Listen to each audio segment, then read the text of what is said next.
আসসালামু আলাইকুম, আমি মোহাম্মদ বেলাল হোসাইন। এসি সিরিজ সার্কিটের অন্য আরও একটি লেকচারে আপনাদের স্বাগতম। ইতিপূর্বে আমরা এসি সিরিজ সার্কিটের উপর বেশ কতগুলো ম্যাথ দেখেছি। এর আগের লেকচারটায় আমরা রেজোন্যান্স বই থেকে কয়েকটা এক্সাম্পল দেখেছি। আজকে আমরা এই রেজোন্যান্স বই থেকে বেশ আরও কয়েকটি এক্সাম্পল দেখব। আর আমরা যে এক্সাম্পলগুলো দেখতেছি রেজোন্যান্স বই থেকে, এই ম্যাথগুলো অনেক বড় বড়। বাস্তবিক অর্থে এক্সাম হলে এত বড় ম্যাথ আসে না, কিন্তু আমরা যদি সব ধরনের ম্যাথগুলো করতে শিখি বা করতে পারি, তাহলে যে কোনোভাবেই ম্যাথগুলো দিলেই আমরা ইজিলি সলভ করতে পারবো। কাজে আমাদের ছোট এবং বড় সব ধরনের ম্যাথ প্র্যাকটিস করতে হবে। তো চলুন আমরা আজকে রেজোন্যান্স বইয়ের বাকি যে ম্যাথগুলো আছে এগুলো নিয়ে আলোচনা করি। এইখানে আপনারা দেখতে পাচ্ছেন এক্সাম্পল নাম্বার 6-এর একটা সার্কিট দেয়া আছে এবং সার্কিটটা দেওয়ার পরে তারা নির্ণয় করতে বলছে জেড কয়েল নির্ণয় করতে বলছে, ইন্ডাকটিভ রিঅ্যাকট্যান্স নির্ণয় করতে বলছে, আর কয়েল নির্ণয় করতে বলছে, পি কয়েল নির্ণয় করতে বলছে, টোটাল পাওয়ার নির্ণয় করতে বলছে।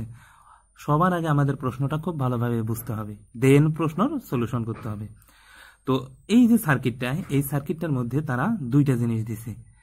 একটা এই পুরোটাই একটা কয়েল, আর কয়েলটার সাথে একটা রেজিস্টর সিরিজে লাগাইছে।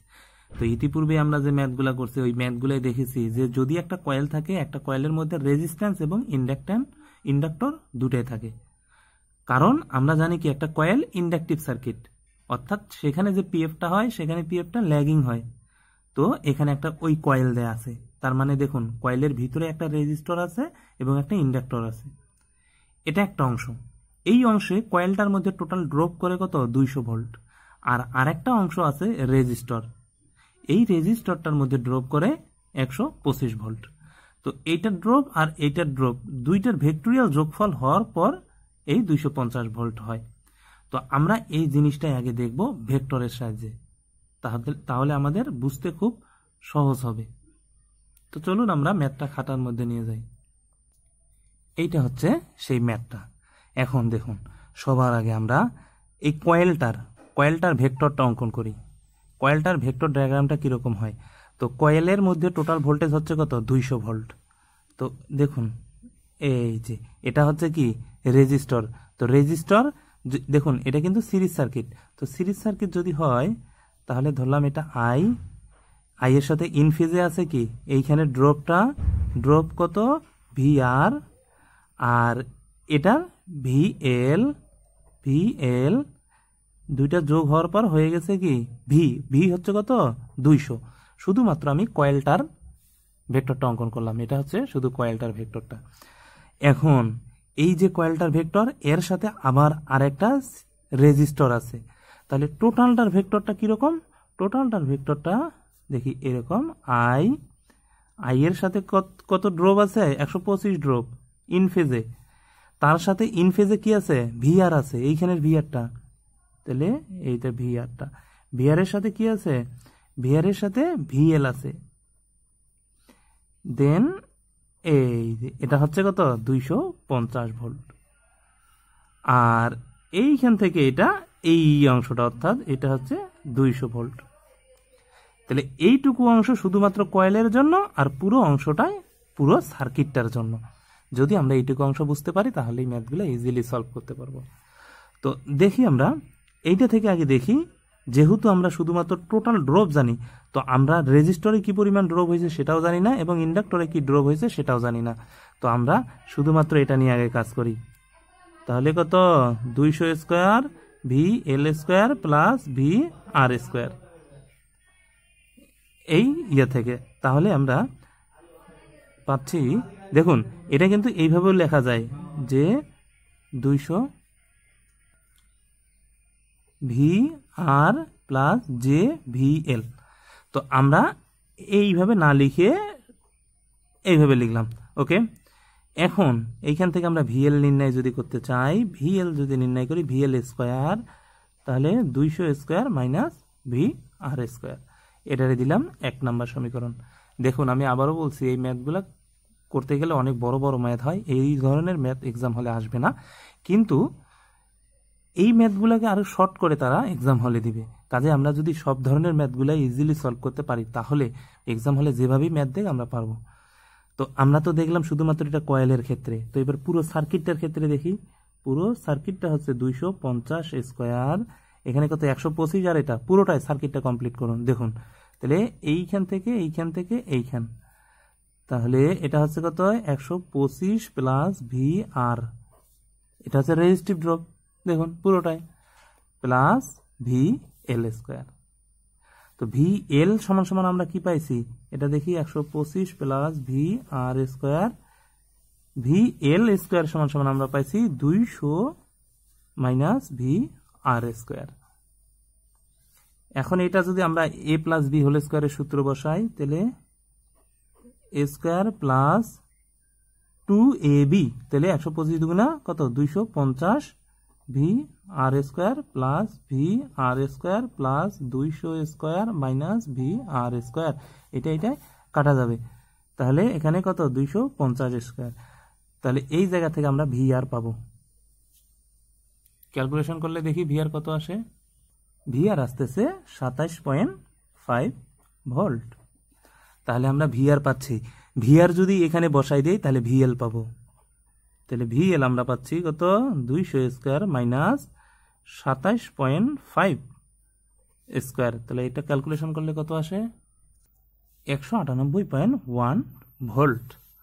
তাহলে আমরা ভিএল পাইলাম, ভিআর পাইলাম, তাহলে ভিআর পাইছি, ভিএল পাইছি। কারেন্ট কত, কারেন্ট তো দেওয়া আছে I = 5, কারেন্ট কত দেওয়া আছে 5 দেওয়া আছে। তাহলে 5 যদি এর মধ্যে দিয়ে যাবে, এর মধ্যে দিয়ে যাবে, এর মধ্যে দিয়ে যাবে এই 5, তাহলে এর ড্রপ জানি, এর মধ্যে দিয়ে কারেন্ট জানি, তাহলে এর রেজিস্ট্যান্স নির্ণয় করতে পারবো। এর ড্রপ জানি, এর মধ্যে দিয়ে কারেন্ট জানি, তাহলে আমরা কি করতে পারবো এর এল নির্ণয় করতে পারবো। এর ড্রপ জানি, এর কারেন্ট জানি, তাহলে আমরা এইখানের আর নির্ণয় করতে পারবো। তাহলে এইখান থেকে আমরা সব উত্তরেই নির্ণয় করতে পারবো। তো আমরা এবার একটা একটা করে নির্ণয় করি। এইখানের আর নির্ণয় করি। তাহলে আর যদি নির্ণয় করতে চাই, এখানে ড্রপ কত 125, কারেন্ট কত 5, তাহলে পাইলাম কত আর, তাহলে কত আসে 25 ওহম, এটা হচ্ছে ওহম। এরপরে কি আছে, এটা একটা পাচ্ছি কত আর পাচ্ছি, এইখানে কিন্তু আর পাইছি, তো এখানে একটা আর আছে, এখানে এল আছে, তাহলে এবার আর নির্ণয় করব। দেখুন এরা কিন্তু প্রশ্নের মধ্যে কয়েলের আর চাইছে, দেখুন কয়েলের আর চাইছে, অর্থাৎ এই আরটা চাইছে, এই আর চায় নাই, এই আর চাইছে, এবং এই কয়েলের ইম্পিডেন্স চাইছে, কয়েলের ইম্পিডেন্স চাইছে, আবার এক্সেল চাইছে, এখানে এক্সেল চাইছে, আবার পি কয়েল, অর্থাৎ এই যে কয়েলটার কি পরিমাণ পাওয়ার নিছে এবং টোটাল পাওয়ার কত নিছে সেটা জানতে চাইছে। তো আমরা এখন সেটাই নির্ণয় করার চেষ্টা করতেছি।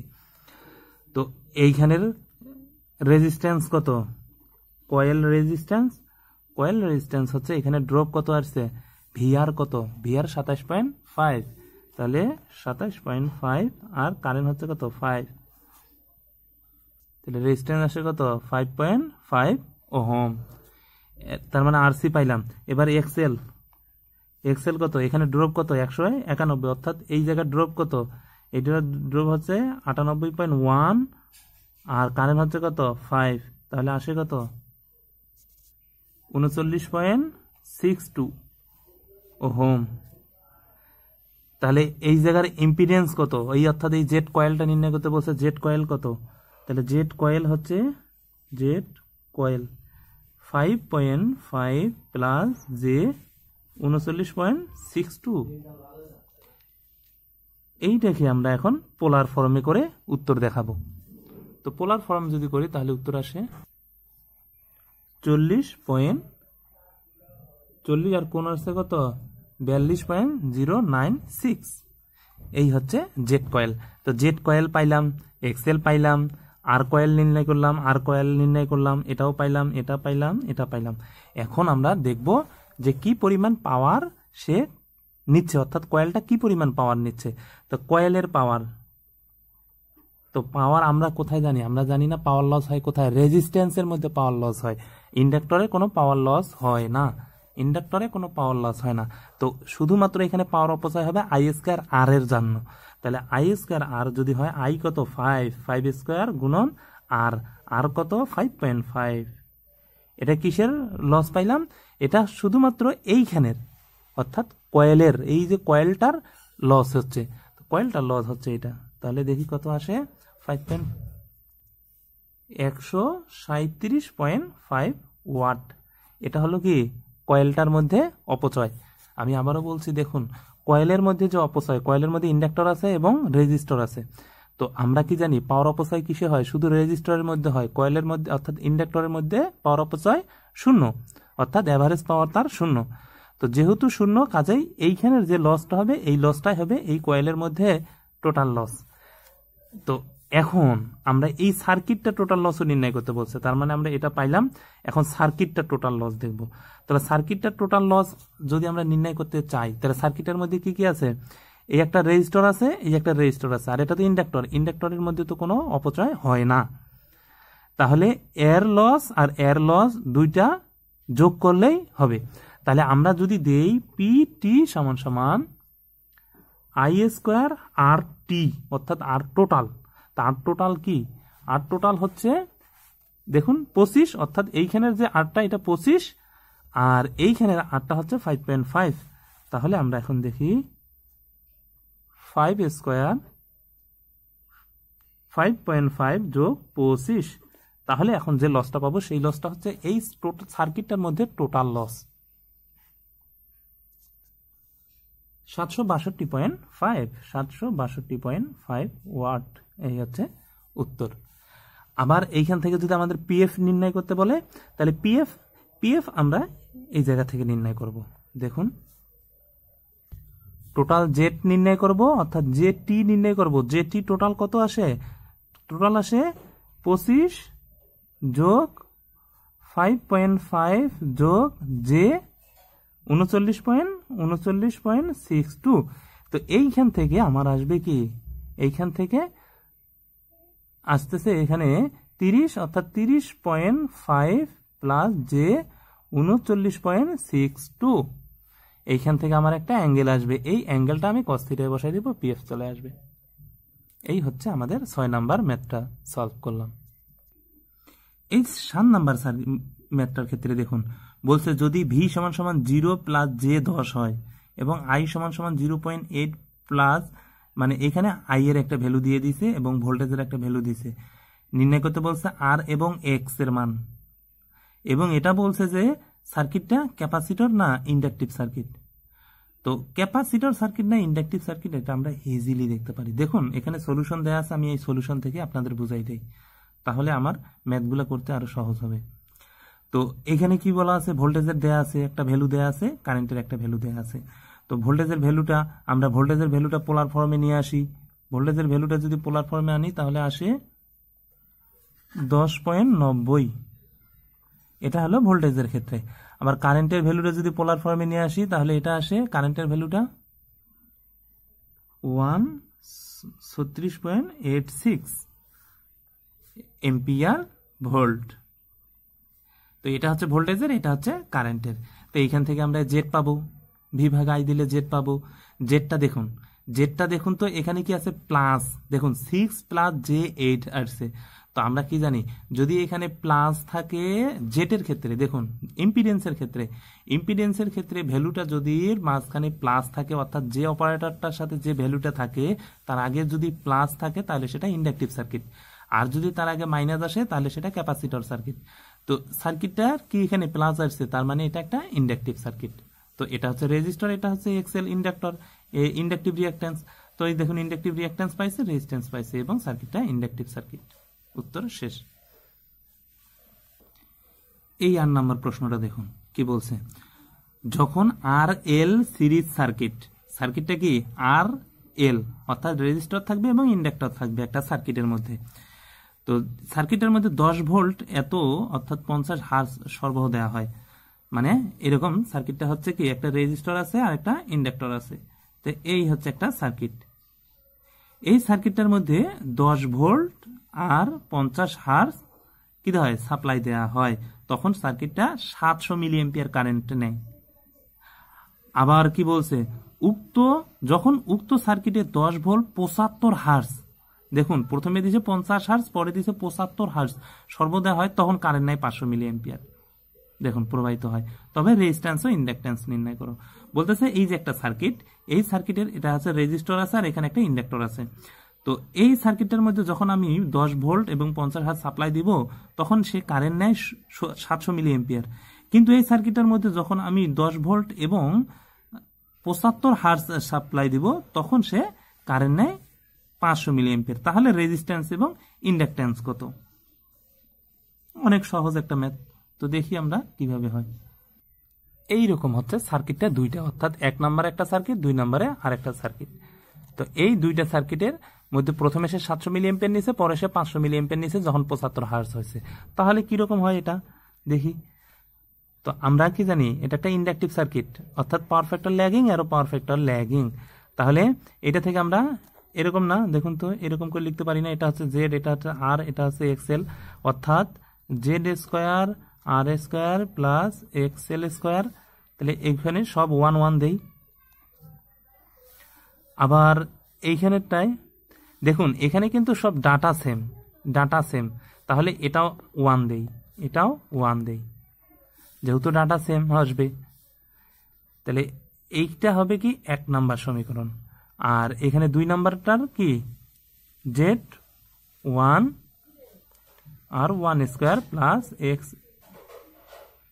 এল স্কোয়ার, এটা হচ্ছে কি 2 নাম্বার সমীকরণ। তো দেখুন আমার ভোল্টেজ দেয়া আছে, কারেন্ট দেয়া আছে, তাহলে টোটাল জেড নির্ণয় করতে পারবো। তাহলে টোটাল জেড কত? আমার জেড সমান সমান ভি ভাগ আই। এটার ক্ষেত্রেও কি জেড সমান সমান ভি ভাগ আই। তাহলে এটার ভি ভাগ আই, ভি কত এটার 10, কারেন্ট কত 700 মিলি এম্পিয়ার, উপরে গেলে কি হবে কে হবে। তাহলে আমরা দেই একটা শূন্য কাটা, তাহলে আসে কত দেখি। তাহলে এটা হচ্ছে 14.28 আর এটা হচ্ছে কত? এটা হচ্ছে 20। এই ভ্যালুগুলো এখানে বসায় দেই। তাহলে দেখুন এটা যেহেতু ফ্রিকোয়েন্সি ভিন্ন, এটারও ফ্রিকোয়েন্সি ভিন্ন, কাজেই এটা 1 যদি হয় তাহলে এটা 2 ধরি। তাহলে এটাও ভ্যালু ভিন্ন আসবে, কিন্তু রেজিস্ট্যান্সটা সেম আসবে। এটা 1, এটা 2। আচ্ছা ওকে, তাহলে এখানে কত 14.28 স্কোয়ার আর 1 স্কোয়ার প্লাস এখানে ফ্রিকোয়েন্সি কত আছে? ফ্রিকোয়েন্সি ইয়েটা আমরা কি জানি 2 পাই এফ এক্সএল এফ এল। আবার এটার ক্ষেত্রে কত 20 স্কোয়ার আর 1 স্কোয়ার প্লাস 2 পাই এফ এল। তো দেখি এইখান থেকে আমরা কিভাবে এটা নির্ণয় করতে পারি। তো এটাকে আমরা কিভাবে লিখতে পারি? ওমেগা এলও লিখতে পারি। যেমন আমরা আগে ভ্যালুগুলো বসাই 14.28 স্কোয়ার আর 1 স্কোয়ার প্লাস 2 গুণন এখানে ফ্রিকোয়েন্সি আছে কত 50 গুণন এল। আবার এটার ক্ষেত্রে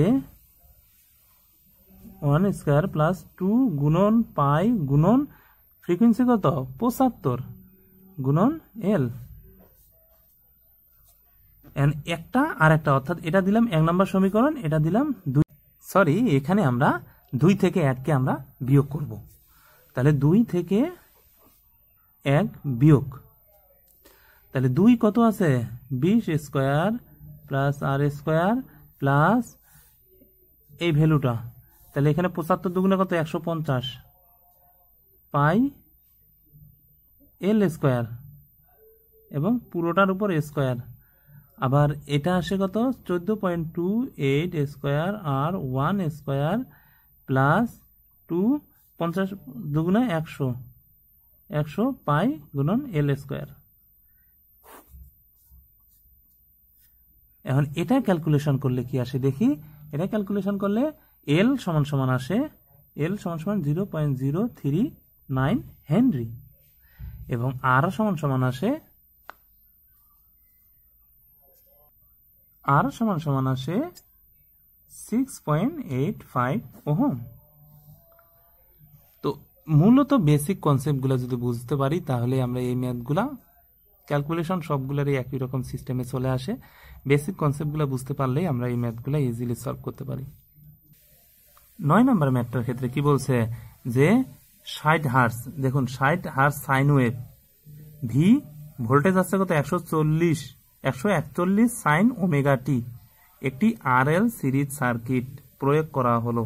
বলতেছে যে একটা রেজিস্টর এবং একটা ইন্ডাক্টর সার্কিটের মধ্যে এরকম একটা সার্কিট আছে, যে সার্কিটটার মধ্যে প্রয়োগ করা হয়েছে কত 141 সাইন ওমেগা টি, অর্থাৎ ভি সমান সমান দেয়া হয়েছে, এবং যার রেজিস্ট্যান্স দেয়া আছে কত 3, ইন্ডাক্টর দেয়া আছে 0.0106 হেনরি। এইখান থেকে তারা কি নির্ণয় করতে বলছে IRMS, অর্থাৎ আই নির্ণয় করতে বলছে, কিন্তু এগুলো সব কি RMS এ দিতে হবে। এরপরে আছে কারেন্ট ওয়েভ ইকুয়েশন এবং রেজিস্ট্যান্স এবং ইন্ডাক্টরের ভোল্টেজ, অর্থাৎ এর মধ্যে কি ড্রপ হবে, এর মধ্যে কি ড্রপ হইবে, এবং পাওয়ার ও পাওয়ার ফ্যাক্টর নির্ণয় করতে বলছে। তো আমরা এই ম্যাথটা সরাসরি এখানে করাই আছে, এইখান থেকে আমরা দেখব। তো সবার আগে দেখুন এটা কি, এটা হচ্ছে ভি ম্যাক্সিমাম, তো এটাকে আগে RMS নিতে হবে। তাহলে ভি ম্যাক্সিমাম যদি থাকে, ভি ম্যাক্সিমামকে RMS এ নিতে হয়। তো RMS এ নিলে কি, RMS এর সূত্র কি, IRMS সমান সমান VM ভাগ √2। এই সূত্র দিয়ে আমরা আগে RMS এ নিব। এটা ভি ম্যাক্সিমাম ভ্যালু, এইখানে ভি ম্যাক্সিমাম ভ্যালু, এই ভি ম্যাক্সিমাম ভ্যালুকে আমার, অর্থাৎ এই ভি ম্যাক্সিমাম ভ্যালুকে RMS এ নিব। দেন আমার এখন কাজ শেষ, নর্মালি যে নিয়ম আছে সেই নিয়মে করব। এইখান থেকে আমরা এখন ইম্পিডেন্স নির্ণয় করব। যেমন দেখি আমরা ইম্পিডেন্স নির্ণয় করছি, আর এর ভ্যালু দেয়া আছে, এল এর ভ্যালু দেয়া আছে, এখানে এল এর ভ্যালু দেয়া আছে, এবং ফ্রিকোয়েন্সি দেয়া আছে, ফ্রিকোয়েন্সি কত 60 হার্টজ। তাহলে আমরা এক্সএল নির্ণয় করতে পারবো, অর্থাৎ 2πfl দিলে এক্সএল নির্ণয় করতে পারবো। তো এক্সএল আমরা পাইছি কত 4, 3.99 মানে 4, আমরা এখানে 4 লিখে দিব। তাহলে জেড সমান সমান আমরা পাচ্ছি এটা। তো VRMS তো আমরা করবোই, কেননা এটা ভি ম্যাক্সিমাম দেয়া আছে। আমরা কিভাবে বুঝবো এটা ভি ম্যাক্সিমাম দেয়া আছে, যে এটা একটা সাইন ওয়েভ, এই সাইন ওয়েভের সাথে ইকুয়েশন আকারে দেয়া আছে। তার মানে এটার সঙ্গে, অর্থাৎ এরকম একটা সাইন ওয়েভের সাথে ইকুয়েশন সহ যদি দেয়া থাকে, তাহলে যে ভ্যালুটা দেয়া থাকে সেই ভ্যালুটা হচ্ছে কি ম্যাক্সিমাম ভ্যালু, অর্থাৎ VM সাইন ওমেগা টি, অর্থাৎ ম্যাক্সিমাম ভ্যালু সেটা।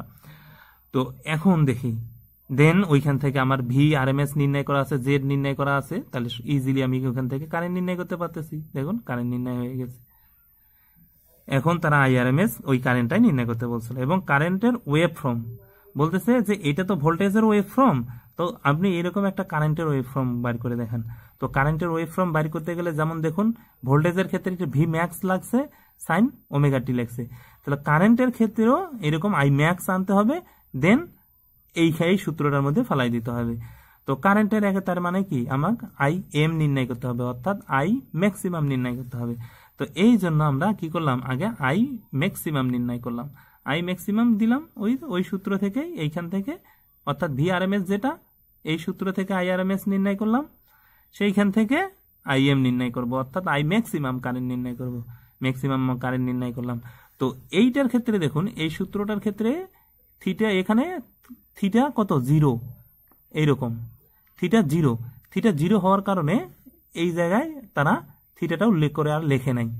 তো থিটা 0 এই জায়গার ক্ষেত্রে থিটা, এবার কারেন্টের থিটা আসবে কত -53.13, তাহলে IM এটা আসছে, দেন এই দেখুন এইখানে বসা দিচ্ছে -53.13, অর্থাৎ এই যে আইটা, এই ম্যাক্সিমামটা তারা সূত্রের মধ্যে বসে দিচ্ছে, যে I সমান সমান এত, এই দিয়ে আনসার দিয়ে দিচ্ছে। এটাই হচ্ছে তার সাইন ওয়েভ, অর্থাৎ ওয়েভ ইকুয়েশন, কারেন্টের ওয়েভ ইকুয়েশন। দেন আমরা সূত্র ফেলাবো, রেজিস্টারের মধ্যে ড্রপ, তাহলে VR সমান সমান IR, তাহলে এখানে ড্রপ নির্ণয় করতে পারবো, এবং এখানে XL এর ভ্যালু দেওয়া আছে, কারেন্টের ভ্যালু জানা আছে, তাহলে এখানকার আমরা ড্রপ নির্ণয় করতে পারবো। তাহলে এই জায়গার ড্রপ, এই জায়গার ড্রপ নির্ণয় করলাম। পাওয়ার ফ্যাক্টর হচ্ছে কি কারেন্টের অ্যাঙ্গেল অথবা ইম্পিডেন্সের সাথে যে অ্যাঙ্গেলটা আসবে সেই অ্যাঙ্গেলটা। যদি কারেন্টের সঙ্গে আমরা ধরি, তাহলে কারেন্টের, দেখুন কারেন্টের সাথে যে অ্যাঙ্গেল আসে, কারেন্টের সাথে যে অ্যাঙ্গেল আসে সেই অ্যাঙ্গেলটার সাইন পরিবর্তন করে cos থিটা নির্ণয় করতে হয়। আবার যদি আমরা ইম্পিডেন্সের ধরি, তাহলে ইম্পিডেন্সের সাথে যে অ্যাঙ্গেল থাকবে সেই অ্যাঙ্গেলেই বসাইতে হয়, অর্থাৎ ইম্পিডেন্সের সঙ্গে আমার এটা আছে, তাহলে cos থিটা আমি এই +53.13 দিব। কিন্তু কারেন্টের দিয়ে যদি আমি বিবেচনা করি, তাহলে কারেন্টের -53.13 আছে, যখন আমি কস থিটায় লিখবো অর্থাৎ কস থিটার ভ্যালুটা লিখবো তখন মাইনাস আছে, এখানে প্লাস 53.13 দিব, যেমন ইম্পিডেন্সে দেয়া আছে। তার মানে ইম্পিডেন্সে যা থাকবে তাই আমার কস থিটা পিএফ হিসেবে আমি সেটা পাবো। তাহলে পিএফ হিসেবে আমি ওইটাই পাবো। দেখুন আমরা পিএফ হিসেবে ওইটাই পাইছি। যেহেতু এটা ইন্ডাকটিভ সার্কিট, পাওয়ার ফ্যাক্টর অবশ্যই ল্যাগিং হবে। দেন পি সমান সমান ভিআই কস থিটা অর্থাৎ টোটাল পাওয়ার, অথবা আই স্কয়ার আর দিলেও আমি এই পাওয়ারটাই নির্ণয় করতে পারবো। অর্থাৎ এই যে 1196.24 ওয়াট পাইছে, এই ওয়াটটাই আমরা পাবো আই স্কয়ার আর দিলেও, অথবা ভিআই কস থিটা দিলেও আমরা এইটাই পাবো। এই হচ্ছে আমাদের আজকের লেকচার।